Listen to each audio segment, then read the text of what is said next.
Olga Rybak and I, Thomas Pelletier, two students from the Jagiellonian University, were invited by a Ukrainian volunteer center, Children of the Heavenly Legion, to spend 2 days in the Ukrainian city of Lutsk in June 2023. The aims of our trip were to spend time with children on International Children's Day, to find out how a volunteer center helps war orphans and soldiers at the front, and to raise awareness of the daily life of the Ukrainian population in wartime. This trip was kindly supported by the Swiss foundation UNIREF and the Polish foundation Zawsze Warto, both of which are committed to supporting people who have fled the war in Ukraine. Good evening, we are ready to go to Lutsk, departing station Kraków. See you in Ukraine in a couple of hours. At the invitation of the Ukrainian foundation, Children of the Heavenly Legion, we arrived in Ukraine on the 31st of May to take part in and help organize the International Children's Day. The journey from Kraków, Poland, which we made by bus, took us 13 hours, including border control. Our destination was Lutsk, a northwest city in Ukraine with a pre-war population of more than 200,000 people. The city shares a border not only with Poland, but also with Belarus, which still remains a source of concern for residents, who fear an attack from Belarusian territory. So we've just arrived in Lutsk with 3 hours of delay. And now we are a bit in a rush in order to finish everything that we have planned on our busy agenda today. So let's go! Our meeting point was the Volyn Regional Youth Library, which also serves as the headquarters for Children of the Heavenly Legion's organization. Добрий день. Доброго дня. Хочу вам показати, тут ми збираємо російську літературу, така, що вже не потрібна. Там от Аркадій Гайдар, про Леніна повісті, повісті про сина Кошова, про Брежнєва. От люди просто приносять, а всі виручені кошти ми віддаємо на потреби ЗСУ. Це номенклатура вже, так? Відповідно. Так. Прошу, проходьте в краєзнавчий відділ. Краєзнавчий відділ. Our library guide then presented another project that the library is involved in. In 2015, Ruslan Telipsky, a volunteer from Lutsk, created the movement Patrons for Soldiers, which has the aim of helping soldiers, particularly with their psychological needs. At first, the library staff were surprised by the idea, but as the war went on, the library became a kind of headquarters where many rallies and meetings in support of the soldiers were held. As part of the project, soldiers have the opportunity to receive a range of free or discounted services from local Lutsk businesses, such as meals, hairdressing, legal or psychologist assistance in exchange for certificates distributed in the library. Free library passes are additionally granted to the fighters and their families. In addition, various activities for children who lost their father during the war are regularly organized on site.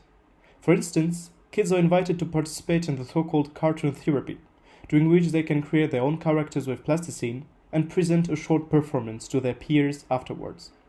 Mothers sometimes join these activities. As was mentioned by some of them, it helps to develop a stronger connection with their children and get distracted from the trauma and pain. Many people visit the center to set up workshops, trainings, or games for these kids. Before the full-scale invasion, the center catered for over 200 children from the city of Lutsk and the surrounding area. With the full-scale war raging on, over 500 children are now taking part in the library's activities.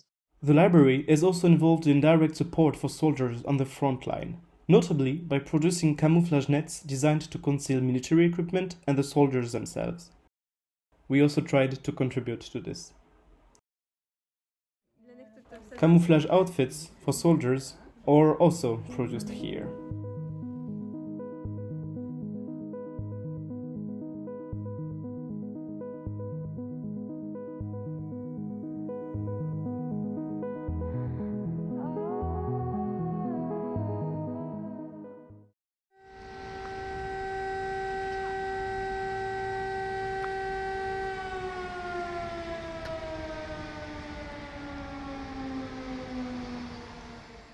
As this alarm did not last long, we were able to start our mission's second day as planned.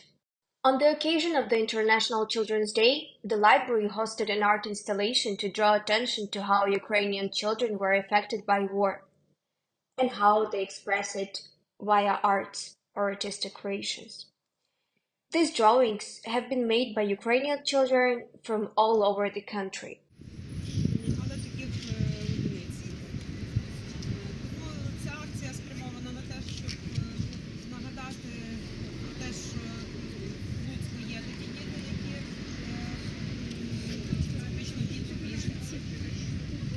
Діти називають внутрішньо переміщені, але я думаю, що це все ж таки біженці, тому що вони тікають.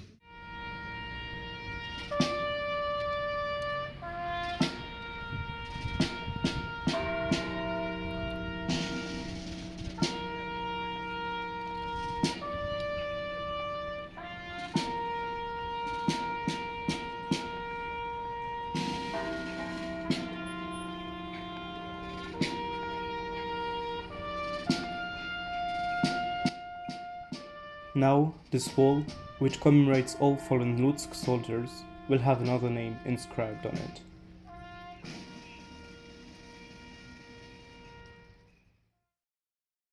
Back at the library, we joined the children gathered for the celebration of the International Children's Day and prepared a little quiz about France as well as chatted with them. Tak, no znam tylko, wiem, że jak byłem mały na YouTubie, słucham tylko "Ce moja Ukraina, najdroższa jedyna, niezliwa cała". I wyżej tylko to. Ale ja tylko to znam z YouTube'a.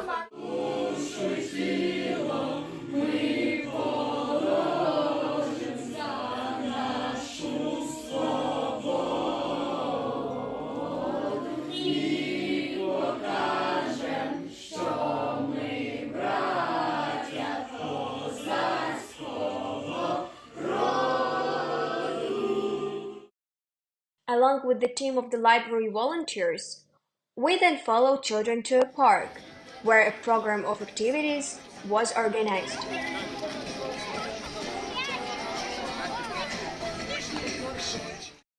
After this, we went to visit one of the bomb shelters of the city.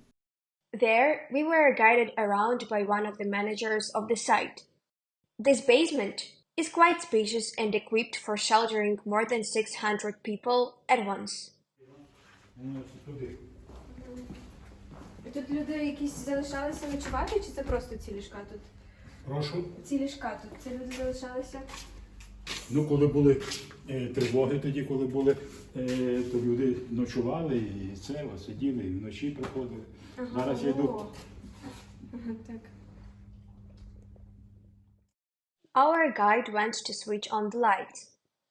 And in the meantime, we learned that there are also several entrances to this bomb shelter to facilitate the flow of many people at the same time. We are now heading for the other part of the shelter, which, according to the manager, is supposed to be something special. Як маєте чим, я вам підсвічу. Тут обережно. Ого. Так, тут таке ще. This is indeed the entrance to a small underground theater. We are now on the stage, facing an auditorium. Plays can be performed here to entertain and reassure those sheltered during an air raid. I więc ludzie mogą wyjść już od razu, jak alarm się skończył. Na aplikacji już jest poświetlone na zielono, tak? Tak, tylko kiedy wszystko skończy się. This fallout shelter has 2 floors, -1 and -2. The basement itself is extremely large, but we were only allowed to film certain parts. Ну, У бачите, нас тут була тривога якогось 25 жовтня. Перший такий масований приліт був ранковий, і, здається, ввечері. В нас перебувало десь 300 з лишнім людей, і воно не було заповнене повністю. Тобто в нас тут... І теж питає, ну от, наприклад, так сьогодні зранку була тривога, і йому дуже дивно було, що не бігли люди до так сховища. зараз ну як, звикли люди, чи як це назвати. У нас дуже рідко біжать. Раніше і серед ночі, і В нас раніше були тривоги, і прилітали ракети. Ракети прилітали постійно. перші були удари. Я живу на 40-му, то в перші дні в мене навколо будинку, там в межах до 800 метрів весь час були прильоти. Там аеродром, потім нафтобаза, потім цей обленерго. А я якраз в епіцентрі. Тоді люди бігали взагалі. А після того, як вже є тривоги, а прильотів як таких по місту немає, то всі вже трошки розслабилися і вже заспокоїлися, і вже так. Дуже мало. Ну, діток приводять до школи. Постійно. Школа, там медколедж, Школа обов'язково. у них обов'язково є тривога. Drinking water and medical equipment are also available on site. Air temperature and humidity sensors are attached to the wall. People sometimes bring their own sandwiches and cookies and eat all together during protracted alarms. Once out of the shelter, we headed for a city panorama and ended our journey by singing one of the most popular Ukrainian songs, Червона калина, in the company of a Lutsk family who kindly accompanied us on our visit to Lutsk. Ой, у лузі червона калина похилилася, чогось наша славна Україна зажурилася, а ми тую червону калину підіймемо, а ми нашу славну Україну гей-гей розвеселимо.